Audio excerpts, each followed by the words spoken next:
కాంగ్రెస్ ప్రభుత్వ వైఫల్యాలతోనే రైతులు సాగునీటి కష్టాలు ఎదుర్కొంటున్నారని, పంటలు ఎండిపోతున్నాయని మాజీ మంత్రి సత్యవతి రాథోడ్ ఆరోపించారు.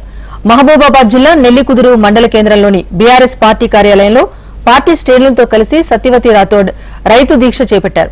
నీరు అందక ఎండిపోయిన పంటలకు ప్రతి ఎకరానికి 25,000 రూపాయల పంట పరిహారం అందించాలని ప్రభుత్వాన్ని డిమాండ్ చేశారామె.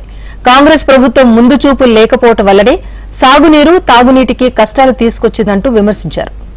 పెట్టుబడి మా కష్టం పోయి బోర్లు వేసుకున్న దానికి కూడా 400 ఫీట్ల దగ్గర కూడా నీళ్లు లేవు.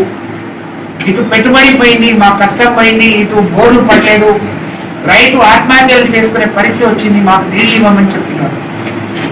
ఎంత సోయి లేదు అని అంటే శ్రీనివాస్ రెడ్డి గారు, మాధవి గారు, శ్రీనాథ్ మేమందరం దాదాపు 2 నెలల ముందు జిల్లా పరిషత్ జనరల్ బాడీ పెట్టుకున్నాం.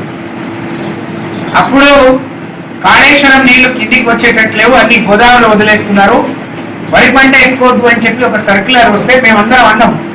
ఇదే మురళీ నాయక్ గారిని, ఇదే రామచంద్ర నాయక్ గారిని మీరు ముఖ్యమంత్రి దగ్గరికి పాండి, ఎండాకాలంలో ఏప్రిల్ మేలో కూడా మా చెరువులు మత్తలు పోసినాయి.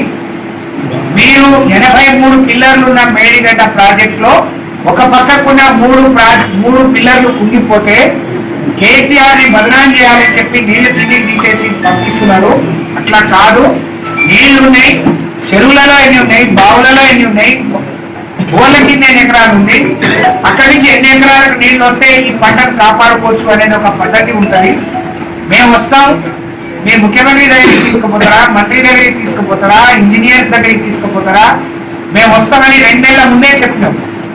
కానీ సోయి లేదు.